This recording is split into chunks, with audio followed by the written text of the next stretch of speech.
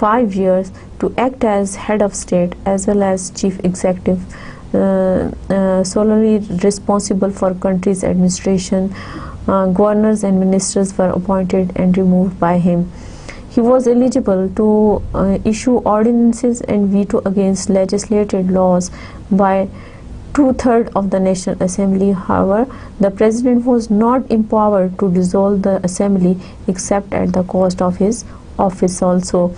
اسی طرح سے صدر پاکستان کا جو انتخاب تھا 1962 کے آئین کے مطابق 5 سال کے لیے کیا گیا، اور صدر پاکستان کو چیف ایگزیکٹو یعنی ہر طرح کے انتظامی امور میں سربراہ کی حیثیت حاصل تھی، اور اس کے ساتھ ہی صدر پاکستان کی یہ ذمہ داریوں میں شامل تھا کہ وہ صوبوں میں گورنر کا انتخاب کریں، اور جتنے بھی اہم سرکاری ایڈمنسٹریٹو پوسٹ ہیں، انتظامی عہدے ہیں، ان پر جو لوگ کام کریں ان کا انتخاب بھی صدر پاکستان کی ذمہ داری تھی.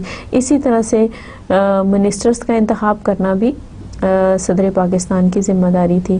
آپ نے پچھلے لیکچر میں اس بات پر ہم نے بات کی تھی کہ 1962 کے آئین میں وزیر اعظم کا عہدہ نہیں رکھا گیا، اور یہ ایک گیپ ہے پھر وزیر اعظم کے عہدے میں، یعنی 1958 کے بعد سے لے کے 1973 تک کا جو عرصہ ہے، درمیانی عرصہ، جب تک کہ اس کے بعد اگلا آئین نہیں آ گیا، وزیر اعظم کا جو عہدہ ہے وہ ہمیں کہیں اس کا کوئی عمل یا اس کا کوئی کام یا اس کے بارے میں کوئی ثبوت نہیں ملتا، کیونکہ یہ طرز حکومت جو ہے اس میں وزیر اعظم کے عہدے کی گنجائش موجود نہیں تھی. اسی طرح سے صدر پاکستان کی یہ ذمہ داریوں میں شامل تھا کہ وہ آرڈیننس ایشو کر سکتے ہیں، اور 2/3 میجورٹی کے ساتھ قومی اسمبلی سے اپنے جو بھی ثوابدید ہو اس کے مطابق قانون سازی کروا سکتے ہیں، لیکن صدر پاکستان کو اس بات کا اختیار حاصل نہیں تھا کہ وہ اسمبلی کو معطل کر سکیں. اب یہاں پہ میں ایک چیز کی اور وضاحت کرتی چلوں کہ آرڈیننس کا کیا مطلب ہوتا ہے. آرڈیننس دراصل صدر مملکت کی طرف سے جاری کیا جانے والا ایسا حکم نامہ ہوتا ہے جو ملک کی صورتحال یا کسی خاص مسئلے کو دیکھتے ہوئے ملک میں جو ہے وہ جاری کیا جاتا ہے، اور اس کی 2 مہینے سے لے کر 3 مہینے تک آرڈیننس جو ہے وہ نافذ رہ سکتا ہے. لیکن اگر اس کو قانون کی حیثیت دینی ہو تو اس کے لیے ضروری ہوتا ہے کہ قومی اسمبلی کے نمائندوں سے اس کے بارے میں رائے لے لی جائے، اور اگر قومی اسمبلی میں بیٹھے ہوئے لوگ جو ہیں، جو نمائندے ہیں، وہ اس کے حق میں رائے دیں تو ایسے آرڈیننس کو ملک کے قانون کا حصہ بنا دیا جاتا ہے یا آئین کا حصہ بنا دیا جاتا ہے. On a charge of violating the constitution or a gross misconduct, the president might be impeached by the National Assembly, for which 1/3 of the total members of the National Assembly must give written notice to the Speaker for the removal of the President. اس میں یہ بھی بتایا گیا کہ صدر پاکستان کو کس طرح سے ان کے عہدے سے ہٹایا جا سکتا ہے کہ اگر 1/3 اکثریت جو ہے قومی اسمبلی کے نمائندوں کی وہ صدر مملکت کے خلاف اگر کوئی کارروائی کرتی ہے یا ان کے خلاف کوئی تحریک اسپیکر کے پاس کوئی تحریک جمع کرواتی ہے، تو ایسی صورت میں صدر مملکت کو ان کے عہدے سے ہٹایا جا سکتا تھا. لیکن تاریخ پاکستان میں ایسی ہمارے پاس کوئی مثال موجود نہیں ہے. The president was to be removed from office if the resolution for impeachment was passed by votes of not less than 3/4 of the total members of the assembly. اسی طرح سے جو یہ بتایا گیا ہے کہ صدر مملکت کو ہٹانے کے لیے کتنے نمائندوں کی ضرورت ہے، اور ان کے خلاف ایک تحریک اگر چلائی جاتی ہے تو اس میں قومی اسمبلی کے نمائندوں کی رضامندی ضروری ہے. اسی طرح سے a significant feature of the impeachment procedure was that if the resolution was removal of the president fails to obtain 1/2 of the total number of members of the National Assembly, the movers of the resolution would cease to be members of the National Assembly. اسی طرح سے اس بات کا بھی دھیان رکھا گیا کہ اگر ایک خاص خیال کے تحت صدر مملکت کے خلاف اگر کوئی ایسی تحریک اٹھائی جاتی ہے تو پھر ایسی صورت میں اگر یہ تحریک جو ہے وہ ناکام ہوتی ہے تو اس میں شامل ہونے والے نمائندے جو ہیں وہ پھر جو اسمبلی میں ان کی ممبرشپ ہے وہ برقرار رکھنا جو ہے وہ مشکل ہے. اسی طرح سے there was no restriction of religion for a person holding the office of the Speaker of the National Assembly. Secondly, if the President resigns from his office or vote of no confidence passes against him, then according to the Constitution, the Speaker would act as the President of the state till the election of new President. یہاں پر یہ شک بہت important ہے اور اس کو میں نے اس لیے اپنے لیکچر میں شامل کیا ہے تاکہ آپ کو آنے والے سیاسی حالات میں پتہ چلے کہ اگر ایک قانون بنایا جاتا ہے تو پھر اس کی پابندی کی جانی چاہیے، مگر یہ اس شک کی بھی آنے والے حالات میں پابندی نہیں کی گئی۔ اس میں یہ شک شامل کی گئی تھی کہ اگر کسی صورت میں صدر مملکت کو اپنے عہدے سے الگ ہونا ہوتا ہے تو ایسی صورت میں پھر جو اسپیکر آف دا اسمبلی ہوگا وہ صدر مملکت کے طور پر کام کر سکے گا، اور جب تک کہ نئے الیکشنز نہیں ہو جاتے۔ Under these special circumstances a non-Muslim might get the chance to be an acting president of Pakistan، اور اسی طرح سے اگر کوئی نان مسلم ہے، غیر مسلم ہے، تو وہ بھی اسپیکر کے عہدے پر فائز ہو سکتا ہے، اور اگر کوئی ایسی ایمرجنسی والی صورتحال، ایسی مخصوص صورتحال سامنے آتی ہے تو اس صورت میں اس کو صدر پاکستان بنایا جا سکتا ہے۔ The Constitution of 1962 provided for elections of the central and provincial legislature for a term of 5 years. The members of the assemblies were elected by the basic Democrats. یہاں پر 1962 کا جو آئین تھا اس کے مطابق جو صوبائی حکومتیں تھیں، صوبائی مقننہ تھی، ان کی جو ٹائم تھا ان کو اسمبلیوں میں بیٹھنے کا جو اختیار حاصل تھا وہ تقریباً 5 سال تک تھا، اور یہ تمام کے تمام جو اسمبلیز میں نمائندے بیٹھے تھے ان کا جو انتخاب تھا وہ بنیادی جمہوریتوں کے انتخاب کے بعد عمل میں آیا تھا۔ The National Assembly was exclusively empowered to legislate for the central subjects. However, it could legislate on matters falling under provincial jurisdiction. The powers to impose taxes would lay with the central legislature. اسی طرح سے جو قومی assembly ہے اس کو جو اختیارات دیے گئے تھے وہ اپنے اختیارات میں صوبائی جو قانون سازی تھی یا جو صوبائی خود مختاری تھی وہ بھی شامل تھی، اور کوشش کی گئی تھی کہ صوبوں کو بھی مطمئن رکھا جا سکے، اور اس میں مختلف شعبوں کو بھی، اس کی تفصیلات آپ کی درسی بک میں موجود ہیں کہ مختلف شعبوں کو کس طرح سے مرکز اور صوبوں کے حوالے کیا گیا تھا۔ اسی طرح the assembly had to serve as a court in the cases of impeachment, conviction or declaring the president as undermined. It could amend the constitution but with 2/3 majority. However, if the president's veto was overridden, he had the right to ask for the assent of the electoral college. The procedure of the provincial assemblies was identical with that of the National Assembly. Urdu and Bengali were recognized as national languages. یہاں پہ دیکھیں کہ جو مرکز میں جو صورتحال تھی بالکل اسی طرح سے اسی طرز پر صوبائی اسمبلیز کا بھی طرز حکومت تھا یا طرز انتخاب تھا، اور اسی طرح سے اردو اور بنگالی کو قومی زبانوں کا درجہ دیا گیا۔ Salient features of the Constitution of 1962. First of all, it was a written constitution. The Constitution of 1962 was a written document. It consists of 5 schedules and 250 articles. جیسے کہ میں نے آپ کو پہلے وضاحت کی ہے کہ ریٹن کانسٹیٹیوشن کا کیا مطلب ہوتا ہے۔ 1962 کا جو آئین تھا یہ بھی ایک تحریری آئین تھا۔ rigid constitution, this is a rigid constitution. This is a rigid constitution can only be amended through a particular process. If an amendment to the constitution is passed by at least 2/3 majority of the parliament, then it becomes a part of law after authentication by the president. Number 3, federal system. A federal system was introduced in the country. It consisted of a central government and 2 provincial governments comprising East and West Pakistan. یہاں پر یہ دیکھیں کہ یہ جو ہے یہ constitution بھی rigid constitution تھا، یعنی اس حوالے سے کہ اس میں بھی تبدیلی کرنا جو ہے وہ آسان نہیں تھا جب تک کہ قومی اسمبلی کے نمائندوں کی مخصوص تعداد جو ہے کسی شک کے بارے میں، کسی قانون کو بدلنے کے بارے میں آمادہ نہ ہو، اس کو تبدیل کرنا مشکل تھا۔ اسی طرح سے جو فیڈرل سسٹم ہے اس کے لیے بھی کیونکہ کوشش یہ کی گئی تھی کہ مرکز رکھا جائے اور مرکز کے ساتھ صوبوں کا جو ہے صوبوں کو کام کرنے کا موقع دیا جائے، تو اس لحاظ سے اس میں فیڈرل سسٹم کی طرز پر یہ حکومت قائم کی گئی، لیکن تھا یہ پریزیڈنشل سسٹم، یعنی یہ صدارتی طرز کا آئین تھا، لیکن اس کا جو طریقہ کار کام کرنے کا جو طریقہ تھا وہ فیڈرل سسٹم کی طرح تھا۔ اسی طرح سے presidential forum of government, President was the head of executive of the nation. He was empowered to nominate the ministers of his cabinet. اس صدارتی نظام حکومت میں 1962 کے آئین کے مطابق صدر مملکت کو لامحدود اختیارات سے نوازا گیا تھا، اور اس کو اجازت تھی کہ وہ اپنے لیے کابینہ کا انتخاب کرے اور منسٹرز کا جو انتخاب کرنا تھا، کیونکہ وزیر اعظم کا عہدہ اس میں موجود ہی نہیں تھا، اور وزیر اعظم کا عہدہ موجود نہ ہونے کی وجہ سے جو وزراء کا انتخاب کرنا تھا یہ ذمہ داری بھی صدر مملکت کے ہاتھ میں دے دی گئی تھی۔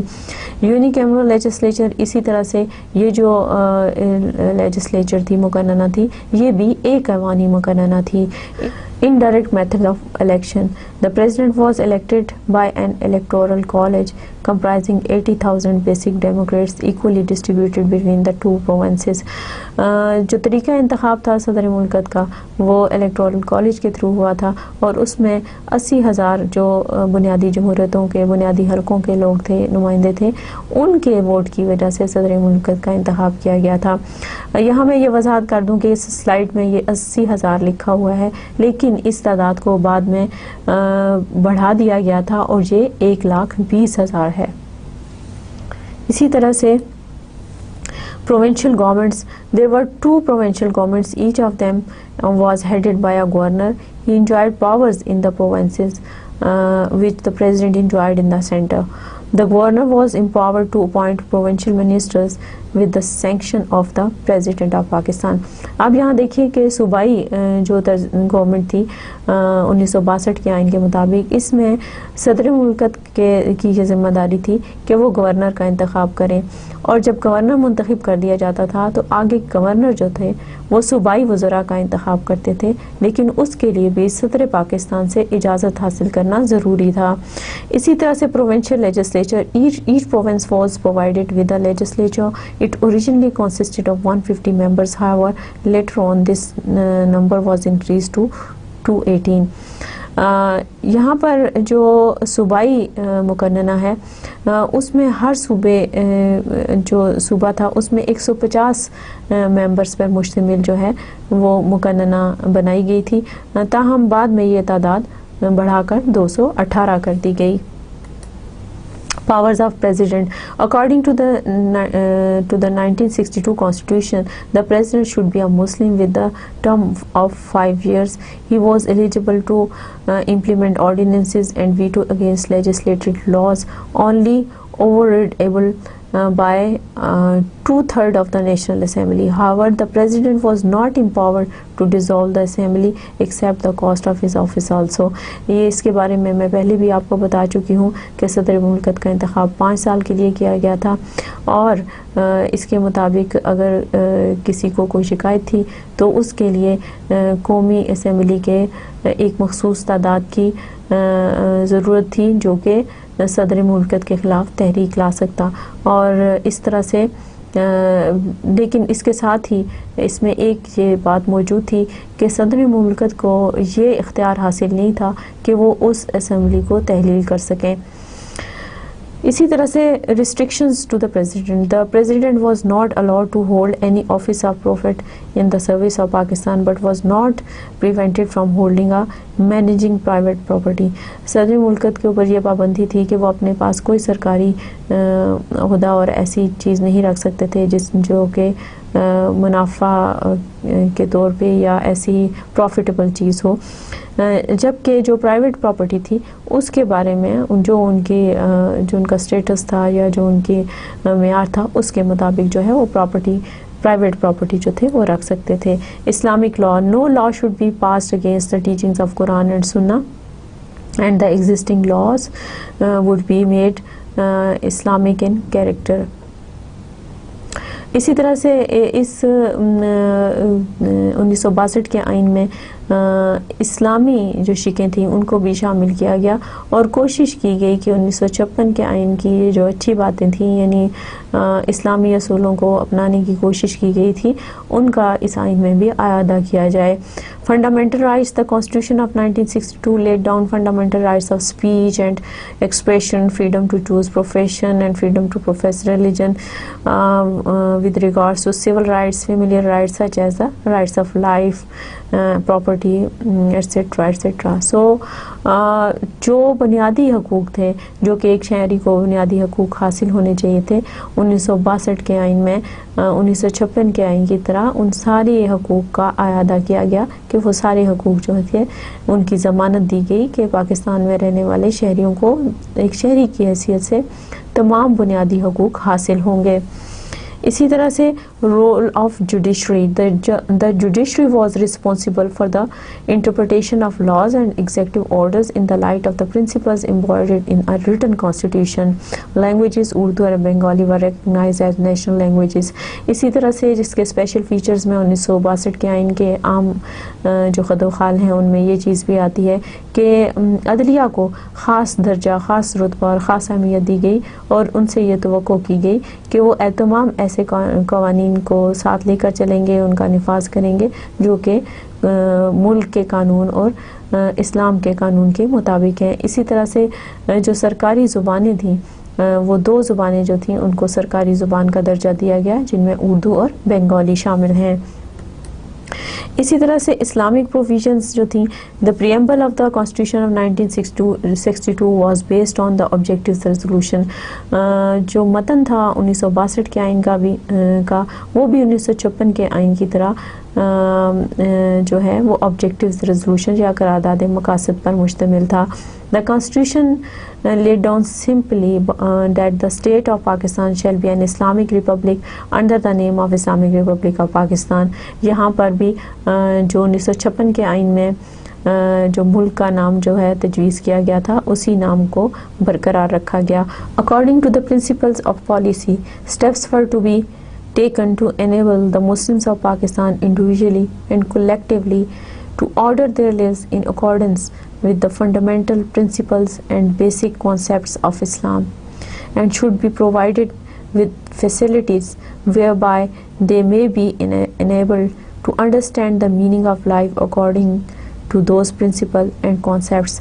1962 کے آئین میں بھی اس بات کا اعادہ کیا گیا, اس بات کو دہرایا گیا کہ ملک میں اسلامی قوانین اور اسلامی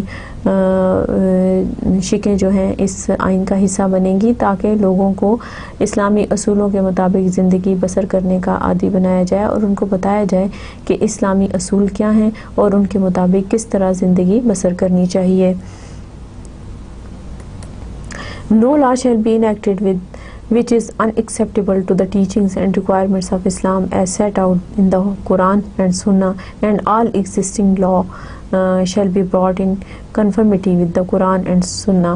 اسی طرح سے اس بات کی یقین دہانی بھی کرائی گئی کہ کوئی بھی ملک میں ایسا قانون نہیں بنے گا جو قرآن اور سنت کے منافی ہوگا, اور اسی طرح سے جو قوانین بنائے جائیں گے اس میں یہ دیکھا جائے گا کہ کسی بھی بات کا, کسی بھی جھگڑے کا, کسی بھی قضیے کا, کسی بھی اصول کا فیصلہ کرتے وقت یہ دیکھا جائے گا کہ اس بارے میں قرآن اور سنت کیا کہتے ہیں یا قرآن اور سنت میں اس کے بارے میں کیا حکم ہے.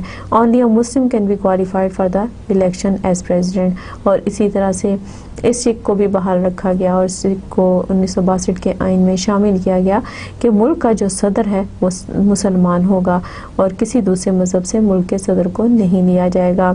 Teaching of the Quran and Islamiyat to the Muslims of Pakistan was made compulsory. اسی طرح سے قرآن پاک کو پڑھنا اور اسلامی اصولوں کو جاننا اور اسلامیات کو ایک سبجیکٹ کے طور پہ پڑھنا جو ہے وہ ضروری بلکہ لازمی قرار دیا گیا. Proper organization of zakat, waqf and mosques was ensured. Practical steps were to be taken to eliminate what were seen as social evils by Islam, such as the use of alcohol and gambling, etc. A novel Islamic provision in the 1962 Constitution had introduced an advisory council of Islamic ideology to be appointed by the President. The functions of the council was to make recommendation to the government as to encourage the Muslims of Pakistan to order their lives in accordance with the principles and concepts of Islam. یہاں پر ان نکات میں یہ بات بتائی گئی ہے کہ ملک میں زکوٰۃ اور وقف اور جو مساجد تھیں ان کے نظام پر توجہ دی گئی. اسی طرح سے ایسے اقدام اٹھائے گئے جن میں کہ جو غیر اسلامی اور غیر شرعی کام تھے جیسے کہ شراب نوشی اور جوا ان پر پابندی لگائی گئی. اسی طرح سے جو ایک اہم کام ہے اور جو اس سے پہلے جو ہے کسی حکومت نے نہیں کیا تھا وہ 1962 کے آئین میں اس کے بارے میں بتایا گیا کہ ایک advisory council of Islamic ideology تشکیل دی گئی جو صدر مملکت کے حکم پر تشکیل دی گئی تاکہ وہ اس بات کا جائزہ لے سکے کہ اس ملک میں رہنے والے لوگ کس طرح سے اپنی زندگیاں اسلامی اصولوں کے مطابق گزار سکتے ہیں تاکہ اسلامی اصولوں کو رواج اور ترویج دی جائے. There shall be an organization to be known as Islamic Research Institute, which shall be established by the President. The function of the institute was to undertake Islamic research and instruction in Islam for the purpose of assisting in the reconstruction of Muslim society on a truly Islamic basis. The state should work to strengthen the bonds of unity among Muslim countries.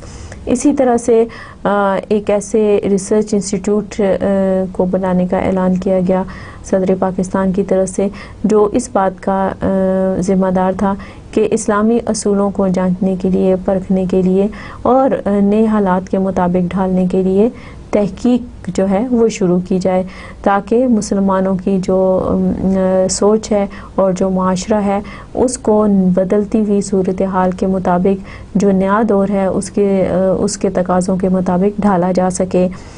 اور اسی طرح سے یہ کوشش کی گئی کہ جو اسلامی دنیا ہے جو باقی اسلامی ممالک ہیں ان کے ساتھ اپنے تعلقات کو مضبوط اور استوار کیا جائے اور اس سلسلے میں ان کی جو کوششیں ہیں یا ان کے جو کام ہیں یا ان کے جو تجربات ہیں ان سے بھی فائدہ اٹھایا جائے. Drawbacks of the Constitution of 1962. Moreover, the Constitution gave overwhelming powers the President who dominated the entire constitutional system. Ayub's Constitution lasted as long as he survived in office. With his departure, his system was also folded.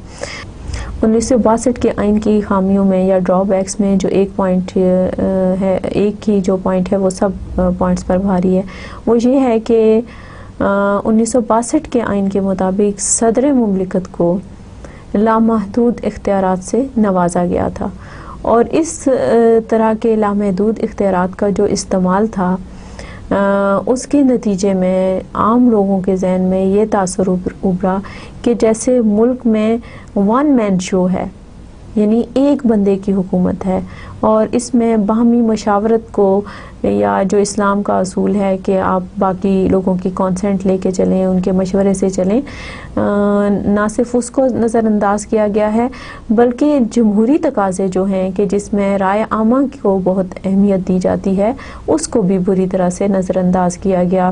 تو 1962 کی آئین کی یہ جو ایک خامی تھی اس کی ساری خوبیوں کو لے ڈوبی اور جو ہی ایوب خان کے دور کا خاتمہ ہوا اس کے ساتھ ہی 1962 کا آئین بھی ختم ہو گیا.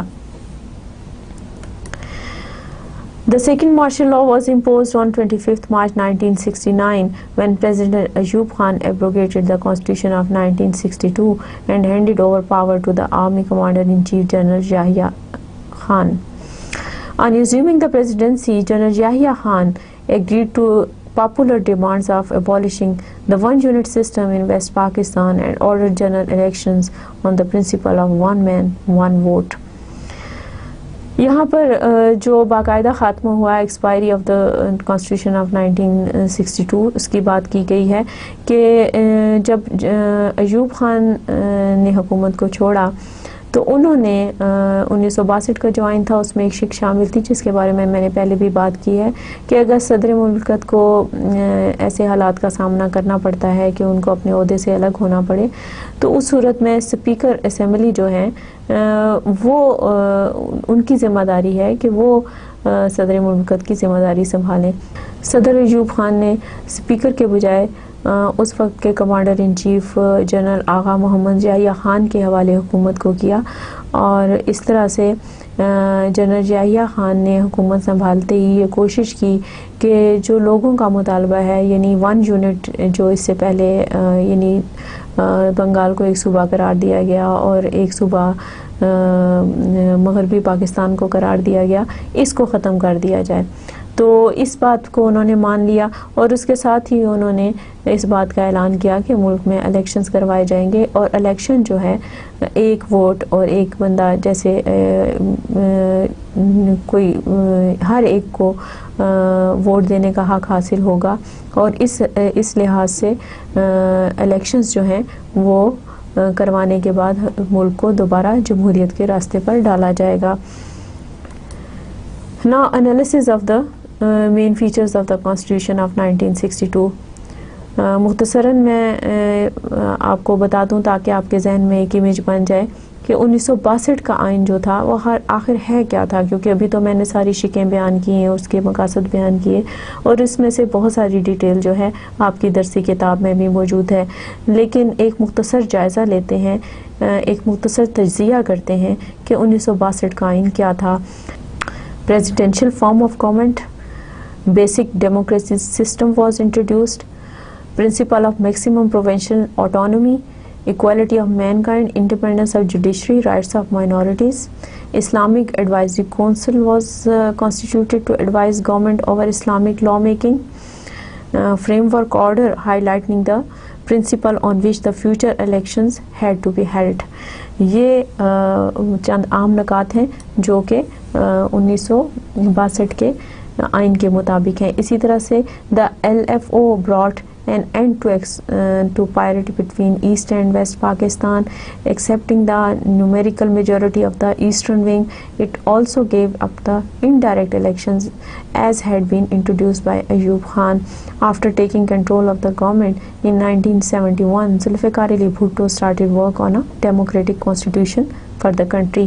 اسی طرح سے جو 1962 کا آئین ہے اس کے جو عام نکات تھے اس میں اچھی باتیں بھی تھیں, لیکن ڈرا بیکس میں نے آپ کو پہلے بتایا کہ یہ بات شامل تھی کہ ایک شخص کو بہت زیادہ اختیارات دے دیے گئے تھے, وزیر اعظم کا عہدہ ختم کر دیا گیا تھا, گورنر جو تھے وہ بھی صوبوں میں صدر مملکت کی اجازت کے بغیر آزادانہ کام نہیں کر سکتے تھے, بلکہ انہیں ہر بات میں صدر مملکت سے مشورہ لینا ان کے لیے ضروری تھا. جب یہ آئین ختم ہو گیا تو اس کے بعد ذوالفقار علی بھٹو نے 1971 میں دوبارہ سے نئے سرے سے ملک میں آئین سازی کا کام شروع کیا. اور آپ کی یاد دہانی کے لیے یہ بھی بتاتی چلوں کہ اس وقت تک پاکستان کا ایک حصہ ہم سے جدا ہو چکا تھا اور اس کے بارے میں ہم اپنے پچھلے لیکچرز میں پہلے بات کر چکے ہیں, یعنی مشرقی پاکستان جو ہے وہ بنگلہ دیش کی حیثیت سے اس دنیا کے نقشے پر وجود میں آ چکا تھا.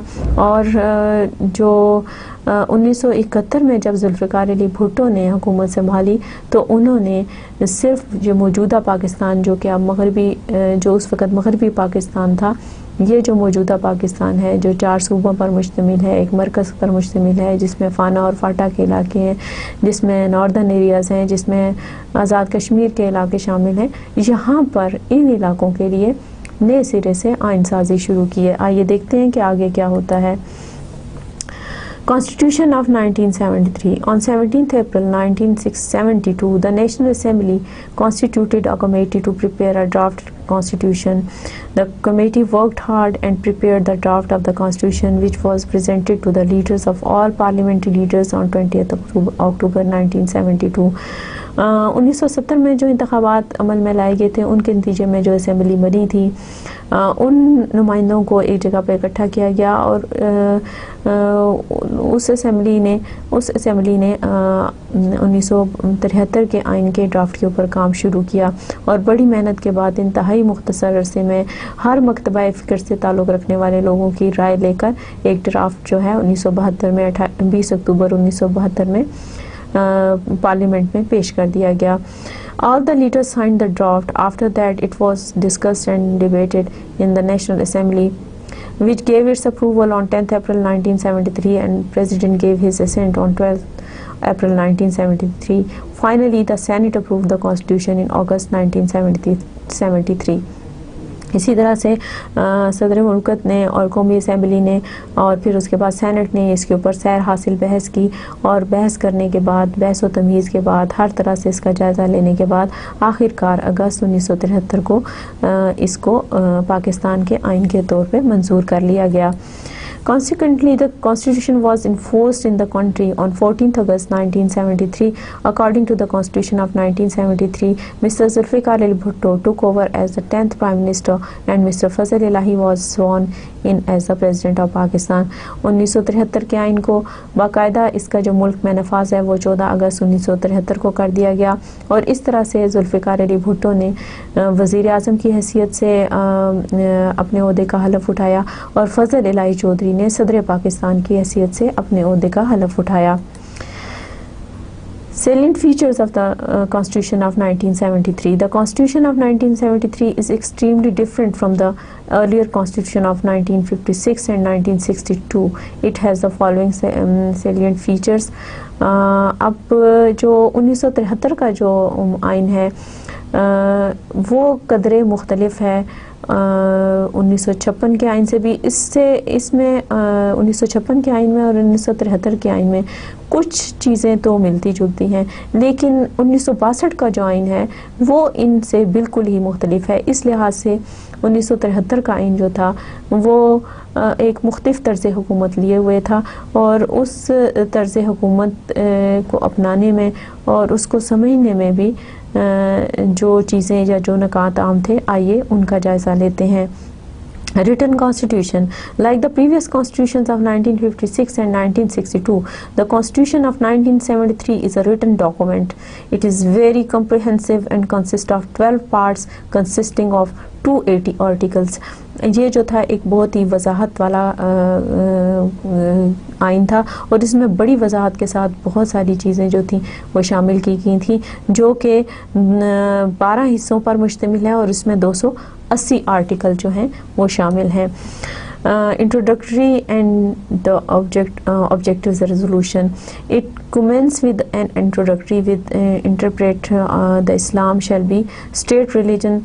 The principles and provisions set out in the objectives resolution have been made essential part of the Constitution. اس میں اس قانون آئین میں بھی آبجیکٹو ریزولوشن کو خاص اہمیت دی گئی اور اس کو آئین کا حصہ بنایا گیا. Islamic system. the inclusion of Islamic provisions has given the 1973 Constitution an unprecedented Islamic character. It ensures an Islamic system in the country. اسی طرح سے جو اسلامک سسٹم ہے یا اسلامی نظام ہے اس کو بھی ملک کے لیے ایک بہت ہی ضروری اور لازمی عمل قرار دیا گیا اور اس بات کی ضمانت دی گئی کہ اس بات کی شیورٹی دی گئی کہ ملک میں اسلامی نظام ہی نافذ کیا جائے گا اور آہستہ آہستہ ملک کے سارے نظام کو اسلامی اصولوں کے مطابق ڈھالا جائے گا. Rigid Constitution. It is a rigid Constitution. No government can change it at will. It is not easy to make amendments in it. 2/3 majority of both the houses is required for this purpose. اسی طرح سے یہ بھی rigid constitution ہے کہ اس میں بھی کوئی بھی تبدیلی جو ہے وہ آرام سے نہیں کی جا سکتی جب تک کہ قومی اسمبلی اور سینٹ کے نمائندوں کی اکثریت کی تائید حاصل نہ ہو. Federal system. The Constitution of 1973 has introduced a federal system in the country. The Federation of Pakistan consists of a central government and 4 provincial governments. The federal government is headed by a president elected by members of parliament. اسی طرح سے ملک کے لیے federal system کا جو ہے مرکزی نظام جس کو کہتے ہیں اس کا انتخاب کیا گیا، اور 1973 کے قانون کے مطابق جو صدر پاکستان ہے مرکز میں وہ حکومت کا سربراہ ٹھہرایا گیا، اور اس طرح سے صوبوں میں جو ہے گورنرز جو ہیں وہ انتظامی امور اور حکومت کے سربراہ بنائے گئے. Parliamentary form of government. In the 1973 Constitution proposes a parliamentary form of government in the country. The PM is elected by the National Assembly. After 30 days of the general elections, the President calls a session of the National Assembly for the election of the PM. Prime Minister is the head of the parliamentary system. He is leader of the parliament. The Prime Minister selects a cabinet of central ministers from the members of parliament, which conducts the affairs of the country according to 1973 Constitution. The Prime Minister enjoys wide powers. یہاں پر بھی parliamentary form of government کو کیونکہ اپنایا گیا، اور اس کے مطابق 2 ایوانی مقننہ جو ہے وہ مقرر کی گئی، یعنی سینٹ اور قومی اسمبلی. قومی اسمبلی کے اندر جس کو سربراہ مانا گیا وہ وزیر اعظم ہے، اور وزیر اعظم کا انتخاب جو ہے وہ اس طرح سے کیا گیا کہ قومی اسمبلی کے اندر جو سیاسی جماعت سب سے زیادہ الیکشن میں جنرل الیکشنز میں سب سے زیادہ نمائندوں کے ساتھ بیٹھتی ہے اس کا جو ہیڈ ہے وہ وزیر اعظم پاکستان کے طور پہ اس کا نام دیا جاتا ہے. تاہم اس کو تائید حاصل ہونی چاہیے قومی اسمبلی کے اور سینٹ کے نمائندوں کی، اور اس کے لیے 30 دن کا جو وزیر اعظم کے انتخاب کا عمل ہے وہ جنرل الیکشنز کے 30 دن کے اندر جو ہے وہ وزیر اعظم کا جو ہے انتخاب کر لینا چاہیے، اور یہ 1973 کے آئین کے مطابق جو ہے ایک درست قدم ہے. اسی طرح سے جو پرائم منسٹر ہے اس کو بہت سارے اختیارات سے نوازا گیا تاکہ وہ اپنا کام بہتر طور پر انجام دے سکے. Bicameral legislature. The Constitution provides for the establishment of a bicameral legislature in Pakistan. The parliament consists of the 2 houses named Senate and National Assembly. The Senate or the upper house consists of 100 members. The National Assembly consists of 342 members, 60 seats for women. یہاں پر جو by cameral legislature ہے یا 2 ایوانی مقننہ ہے، اس میں اس کا جو طریقہ کار ہے وہ اس طرح سے ہے کہ ایک حصہ جو ہے ایوان زیری یعنی نیشنل اسمبلی اور ایک ایوان بالا یعنی سینٹ کہلاتا ہے، اور اس میں سینٹ کے جو ممبروں کی تعداد ہے وہ 100 ہے. میرے پاس دستی کتاب کے اندر اور باقی حوالوں سے 100 کی تعداد ہی لکھی ہوئی ہے، لیکن ابھی جو حال ہی میں ملک میں ایک ترمیم ہوئی ہے اس میں سینٹ کے نمائندوں کی تعداد بھی بڑھائی گئی ہے. اسی طرح سے ملک میں پرویز مشرف کے دور میں قومی اسمبلی کے جو سیٹیں ہیں ان کی تعداد بڑھائی گئی، اور اب یہ تعداد جو ہے اس کا حوالہ جو ہمیں مختلف درسی کتابوں میں اور مختلف ویلڈ ویب سائٹس پہ ملتا ہے وہ تعداد ہے 342، جس میں سے 60 جو سیٹیں ہیں وہ خواتین کے لیے مختص ہیں. Distribution of seats based on general women in National Assembly. جو ڈسٹریبیوشن آف سیٹس ہیں ان میں ایک جنرل کیٹیگری ہے اور ایک خواتین کی کیٹیگری ہے. اسی طرح distribution of seats among general women, technocrats and علماء ان سینٹ. جبکہ جو سینٹ ہے اس میں جو سیٹوں کی تقسیم ہے وہ اس طرح سے ہے کہ کچھ تو جنرل سیٹس ہیں، کچھ خواتین کے لیے مختص ہیں، کچھ ٹیکنوکریٹس کے لیے مختص ہیں، کچھ جو ہیں وہ علماء کے لیے مختص ہیں. اب آپ کو ان سب کا پتہ ہوگا کہ جنرل سے مراد یہ ہے کہ جو عام جو مختلف پارٹیز سے تعلق رکھنے والے لوگ جو ہیں جو قومی اسمبلی کے انتخاب میں جیتتے ہیں اور پھر ان کی جو جماعتیں ہیں ان کی سلیکشن جو ہے وہ سینٹ کے لیے کرتی ہیں. اسی طرح سے خواتین کی جو سیٹس ہیں، اسی طرح سے ٹیکنوکریٹس اور علماء بھی جو ہیں وہ سینٹ کا حصہ ہیں. جبکہ ٹیکنوکریٹس اور ٹیکنوکریٹس اور جو خواتین کی اسپیشل سیٹس ہیں یا علماء ہیں وہ قومی اسمبلی کا حصہ نہیں ہوتے. قومی اسمبلی میں سب منتخب نمائندے ہوتے ہیں، جبکہ سینٹ میں جو ہیں ٹیکنوکریٹس اور علماء بھی جو ہیں وہ ان کی مخصوص نشستیں ہیں.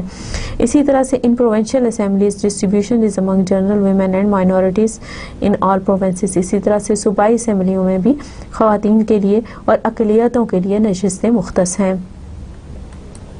یہاں پر میں نے یہ آپ کے لیے ایک پائی گراف بنایا ہے جس میں province wise distribution of national assembly seats جو ہیں وہ میں نے بتائی ہیں کہ پنجاب میں 100 قومی اسمبلی کے اندر پنجاب کی 183 نشستیں ہیں کیونکہ یہ صوبوں میں آبادی کے لحاظ سے ہوتی ہیں. اسی طرح سے آپ دیکھ رہے ہوں گے کہ سرخ رنگ میں 75 جو سیٹیں ہیں وہ صوبہ سندھ کے لیے مخصوص ہیں. اسی طرح سے خیبر پختونخوا کی 43 سیٹیں ہیں. اسی طرح سے بلوچستان کے لیے 17 سیٹیں رکھی گئی ہیں. فاٹا کے لیے فیڈرلی ایڈمنسٹریٹو ٹرائبل ایریاز کے لیے 12 سیٹس ہیں جبکہ 10 سیٹیں جو ہیں وہ فیڈرل مائنورٹیز کے لیے ہیں جبکہ 2 سیٹس جو ہیں وہ فیڈرل کیپٹل کے لیے مختص کی گئی ہیں. اس سے آپ کو اندازہ ہوگا کہ کس طرح سے 342 سیٹیں جو ہیں وہ قومی اسمبلی کے اندر تقسیم کی گئی ہیں. ان کی تقسیم کس طرح سے کی گئی ہے, صوبوں میں ان کی تقسیم کس طرح سے کی گئی ہے اور فاٹا میں ان کی تقسیم کس طرح سے ہے, پھر فیڈرل کیپٹل کے لیے اور مائنورٹیز کو جو ہیں وہ کس طرح سے یہ سیٹیں جو ہیں برابر تقسیم کی گئی ہیں اور اس طرح سے ہم نے قومی اسمبلی بنائی ہے. یعنی یہ 342 سیٹوں کی تعداد ہے جو کہ ایوان زیری, اردو میں اس کو ایوان زیری کہتے ہیں, قومی اسمبلی کہتے ہیں یا انگلش میں اس کو نیشنل اسمبلی کہتے ہیں. اسی طرح سے distribution of seats in Senate, distribution of seats in Senate میں میرے پاس کیونکہ تعداد جو اس وقت دستیاب جو حوالے تھے ان کے مطابق 100 تھی, اسی کے مطابق میں نے یہ گراف بنایا ہے. اس میں آپ دیکھ سکتے ہیں کہ 22 سیٹیں جو ہیں وہ پنجاب کے لیے مختص ہیں, 22 سیٹیں ہی سندھ کے لیے مختص ہیں, 22 سیٹیں ہی خیبر پختونخوا کے لیے اور 22 سیٹیں ہی جو ہے بلوچستان کے لیے مختص کی گئی ہیں. یعنی سینٹ میں بالحاظ آبادی یا بالحاظ رقبہ یا اس طرح کی کسی چیز کا خیال نہیں رکھا گیا بلکہ سینٹ کی جو سیٹوں کی تقسیم ہے وہ چاروں صوبوں میں برابر کی گئی ہے. اسی طرح سے فاٹا کے لیے 8 سیٹیں ہیں, فیڈرل کیپٹل کے لیے 4 سیٹیں جو ہیں وہ سینٹ کے اندر یا ایوان بالا کے اندر جو ہے وہ مختص کی گئی ہیں. اب آتے ہیں پروونشل اسمبلیز کی سیٹس کی طرف.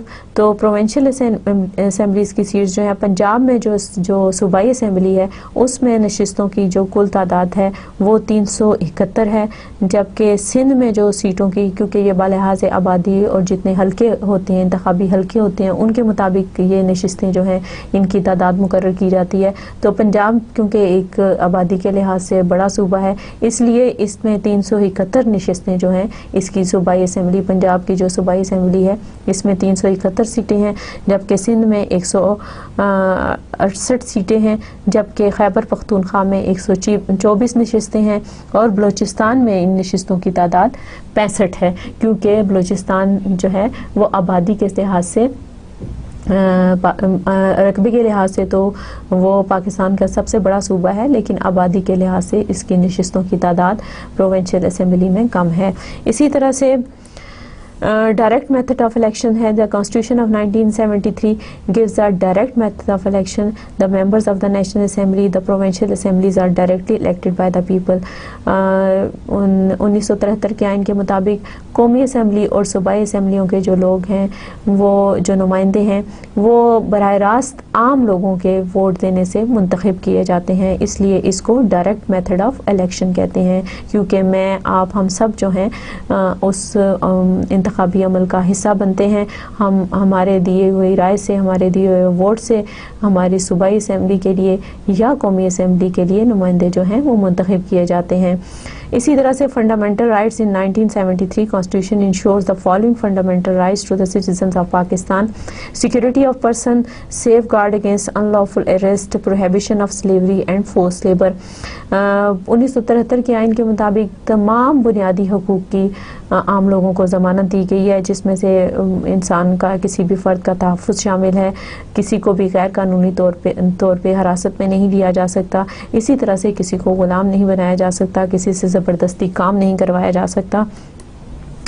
یہاں پہ فریڈم آف موومنٹ ہے، یعنی آپ کو آنے جانے کی آزادی ہے، آپ کو اسمبلی سے مراد ہے کہ اگر آپ کسی جگہ پہ اکٹھا ہونا چاہتے ہیں، کوئی مل بیٹھ کے اکٹھے ہو کے کام کرنا چاہتے ہیں، اس چیز کی اجازت ہے، اس ایسوسیشن کی اجازت ہے۔ یہاں پہ جو مختلف گروپس ہیں، جو مختلف ورکنگ گروپس ہیں، یا جو بھی لسانی یا مذہبی یا جو بھی گروپ یہاں پہ یا جو لوگ کام کر رہے ہیں، ان کے ساتھ آپ کو بات کرنے کی اجازت ہے، بیٹھنے کی اجازت ہے، اس پہ کوئی پابندی نہیں ہے۔ آپ کو جو بھی کاروبار کرنا چاہیں اس کی اجازت ہے، آپ کو خیالات کے اظہار کی اجازت ہے، آپ کو جو بھی مذہب اختیار کرنا چاہیں اس کی اجازت ہے۔ اسی طرح سے آپ کو جائیداد بنانے کا اختیار حاصل ہے۔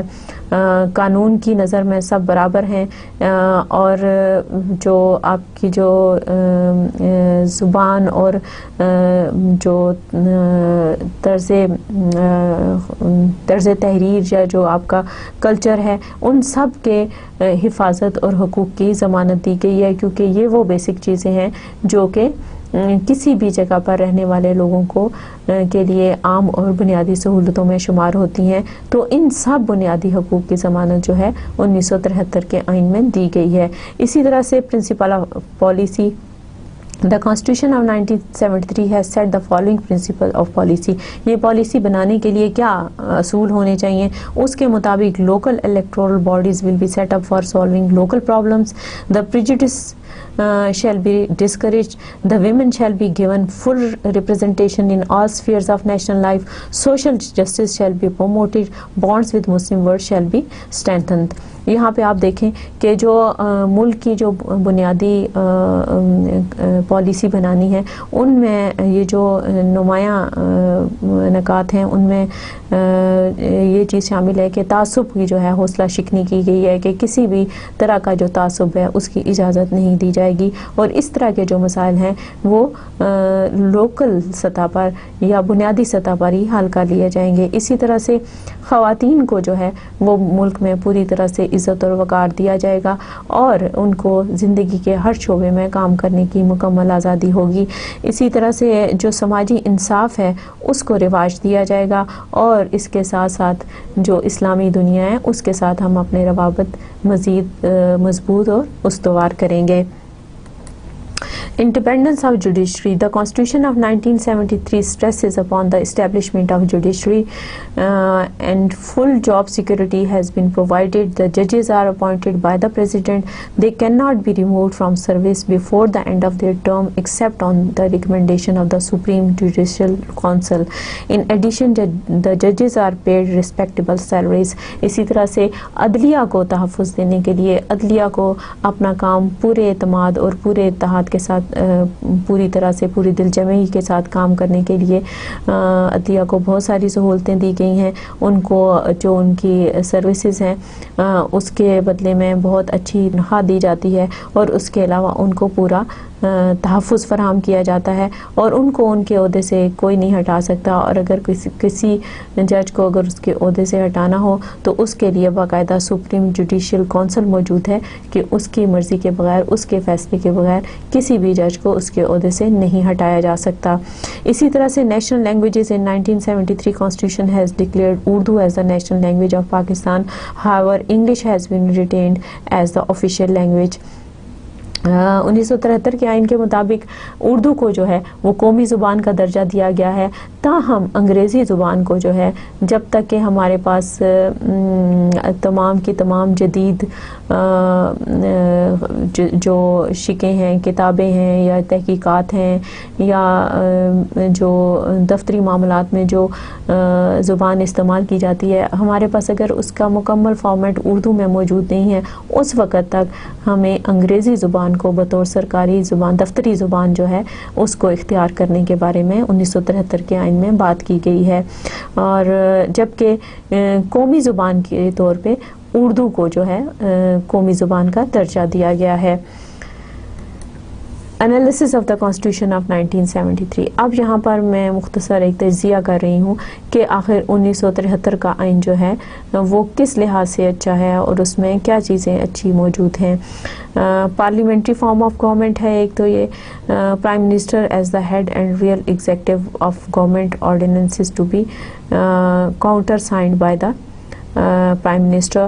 یہاں پر دیکھیں کہ پرائم منسٹر جو ہے وہ اس کو زیادہ اختیارات حاصل ہیں انتظامی شعبے میں، یعنی ملک کا انتظام اور نظم و نسق چلانے میں اصل میں وزیر اعظم ذمہ دار ہے.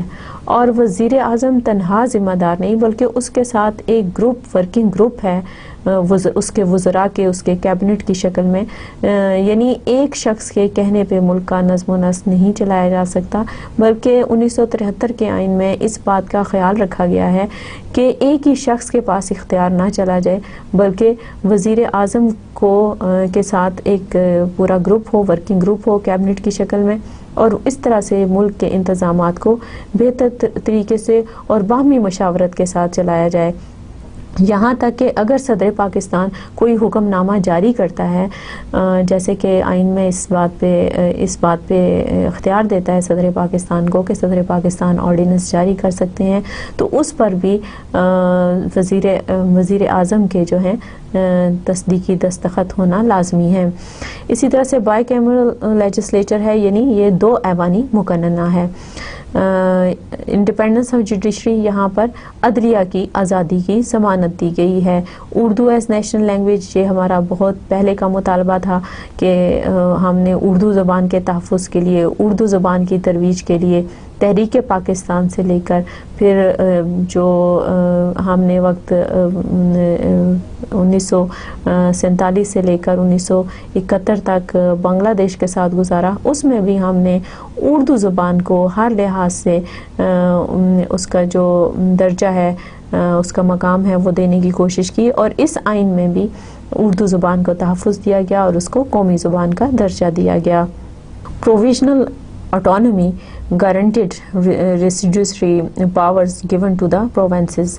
اسی طرح سے جو صوبائی خود مختاری ہے اس کی بھی ضمانت دی گئی، اور یہ بھی بتایا گیا کہ صوبوں کو کن کن شعبوں میں فیصلے لینے کا اختیار حاصل ہے اور کن شعبوں میں وہ مرکز سے مدد دے سکتے ہیں. A clear and definite definition for Muslim was given. اسی طرح سے کہ مسلمان کی کیا تعریف ہے اور مسلمان کو کیسا ہونا چاہیے، اس کے بارے میں بھی 1973 کے آئین میں مکمل وضاحت موجود ہے. An Islamic Ideology Council was set up for framing of laws for Islamic injunctions. اسی طرح سے ملکی قوانین کو اسلامی اصولوں کے مطابق بنانے کے لیے جو اسلامک آئیڈیالوجی کونسل تھی اس کو بھی برقرار رکھا گیا تاکہ ملک کے جو قوانین ہیں وہ بتدریج جو ہے اسلامی سانچے میں ڈھالے جائیں. اور آخرکار جو کہ ہمارا مطالبہ تھا، جس بات کے لیے ہم نے یہ زمین کا ٹکڑا حاصل کیا تھا، یہ ملک حاصل کیا تھا، اس کے لیے اتنی قربانیاں دی گئیں تاکہ ہم آہستہ آہستہ سارے کے سارے قوانین جو ہیں وہ اسلامی اصولوں کے مطابق ڈھال کر دنیا کے سامنے پاکستان کو ایک مثالی ریاست کے طور پر پیش کر سکیں. اور ان سب چیزوں کی جو ضمانت ہے یا ان سب چیزوں کے لیے جو قدم اٹھانے کی ضرورت تھی وہ یہاں پر 1973 کے آئین میں موجود ہیں. تو اس طرح سے یہ جائزہ مکمل ہوتا ہے کہ 1973 کا آئین جو ہے اس میں کیا اہم نکات شامل تھے. اب آتے ہیں اس بات کی طرف، سمری کی طرف، کہ آج کے لیکچر میں ہم نے کن اہم نکات پر بات کی ہے. تو آئیے دیکھتے ہیں کہ آج ہم نے کون کون سے اہم نکات جو ہیں وہ ڈسکس کیے ہیں. آج کا ٹاپک تھا constitution of 1962 and Constitution of 1973 and it was the third part of Constitution development topic. Origins, provisions and salient features Islamic provisions of the Constitution of 1962. یہاں پر ہم نے کہ 1962 کے آئین جو ہے اس کا اوریجن کیا تھا، وہ بنا کیسے، اس میں پروویژنز، اس میں شکیں کیا تھیں، اس میں عام جو خد و خال تھے وہ کیا تھے، اور اس میں اسلامک شکیں جو تھیں وہ کون سی شامل کی گئیں. ہم نے 1962 کے آئین پر پوری تفصیل کے ساتھ بات کی. Drawbacks, expiry analysis and main features of the constitution of 1962. اس کے بعد ہم نے 1962 کے آئین کی خامیوں پر بات کی، اس کے خاتمے پر بات کی، اور ہم نے اس بات کا بھی تجزیہ کیا کیا کہ 1962 کے آئین میں ایسی کون سی چیزیں شامل تھیں جو کہ اس کے 1962 کے آئین کو ایک آئین کے درجے کے طور پہ اس کو لیا گیا اور اس کے تحت بہت عرصے تک تقریباً 10 سال سے زیادہ عرصے تک پاکستان میں اس آئین کے تحت 1962 کے آئین کے تحت حکومت چلائی گئی. اسی طرح سے پھر ہم نے جائزہ لیا کہ کانسٹیٹیوشن آف 1973 کیا ہے, 1973 کا آئین کیسے بنا, یہ کن حالات میں بنا, کیا سیاسی تبدیلی آئی, کیوں ہمیں جو ہے ملک کے لیے ایک آئین بنانے کی ضرورت محسوس ہوئی, اس پہ ہم نے بات کی, اس کے بیک گراؤنڈ پہ ہم نے بات کی, اور پھر اس کی شروعات کیسے ہوئی اس پر بات کی گئی. اسی طرح سے ہم نے سیلینٹ فیچرز آف 1973 کانسٹیٹیوشن جو ہے اس کے 1973 کے جو آئین کے اہم نکات تھے, اس کے عام خط و خال تھے, ہم نے اس پر بات کی. اسی طرح سے ہم نے province wise distribution of national assembly seats پر ہم نے بات کی. میں نے آپ کو پائی گراف کے مطابق بتایا کہ اس وقت جو قومی اسمبلی ہے پاکستان کی, موجودہ قومی اسمبلی 2012 میں بھی اس وقت قومی اسمبلی جو ہے وہ ہماری موجود ہے, اور اس میں 342 ممبر بیٹھے ہیں, اور یہ جو 342 ممبر ہیں وہ کس حساب سے کس ریشو سے منتخب ہو کر آئے ہیں, اور ان کی جو سیٹ وائز ڈسٹریبیوشن ہے وہ کس حساب سے ہے, اور کس صوبے کے پاس کتنے نمبر آف سیٹس ہیں, فاٹا اور فاٹا کا اس میں کیا ہے, کتنے ممبرز شامل ہیں اس میں. اسی طرح سے مائنورٹیز کے بارے میں بات کی گئی, سینٹ کی سیٹس کے حوالے سے, خواتین کی سیٹ کے حوالے سے, اور ٹیکنوکریٹس اور علماء کی سیٹس کے حوالے سے بات کی گئی. اور ہم نے قومی اسمبلی اور سینٹ کی جتنی بھی نشستیں ہیں ان کے بارے میں واضح طور پر بات کی کہ ان کی کس حساب سے تقسیم کی گئی ہے. اسی طرح سے ہم نے پروونشل اسمبلیز کے بارے میں بات کی. اس میں بھی میں نے آپ کو ایک پائی گراف دکھایا جس کے مطابق کیونکہ آبادی کے لحاظ سے صوبوں میں مختلف حلقے بنائے جاتے ہیں, اور ان حلقوں کے مطابق مختلف امیدوار جو ہیں وہ جنرل الیکشن میں کھڑے کیے جاتے ہیں. تو ان کے مطابق جو پروونشل اسمبلیز ہیں ان کے نمائندوں کی جو تعداد ہے وہ ان حلقوں کے مطابق مقرر کی جاتی ہے. تو اس کے بارے میں ہم نے تفصیل سے گفتگو کی. اسی طرح سے انالیسس آف کانسٹیٹیوشن آف 1973 کیا گیا. میں نے آپ کو بتایا ہے کہ صرف یہ بیان کر دینا کہ آئین کیسا تھا, کیسا ہونا چاہیے, یا اس میں کیا شقیں شامل ہیں, آج کے دور کے طالب علم کے لیے صرف اتنا کافی نہیں ہے, بلکہ یہ بھی کہ اس کا تجزیہ کیا جائے. میں نے 1973 کے آئین کا ایک مختصر تجزیہ پیش کیا ہے جس میں نے بتایا ہے کہ اس کے عام خط و خال کیا ہیں, اور اس کی جو امپورٹنٹ فیچرز ہیں ان کی کیا امپورٹنس ہے, اور وہ کس طرح سے اس وقت ہمارے ملک میں ان پر کام ہو رہا ہے, اور ان کے مطابق ہمارے ملک کا نظام چلایا جا رہا ہے. اب وقت ہے آج کے کوٹ کا, یعنی quotation of the day. Quotation of the day is come forward as servants of Islam, organize the people economically, socially, educationally and politically, and I am sure that you will be a power that will be accepted by everybody. Quaid Azam محمد علی جناح نے یہ فرمایا تھا, اور ہم اس پر انشاءاللہ عمل کریں گے. اس کے ساتھ ہی میں آپ سے اجازت چاہوں گی. اگلے لیکچر تک کے لیے خدا حافظ. Thank you.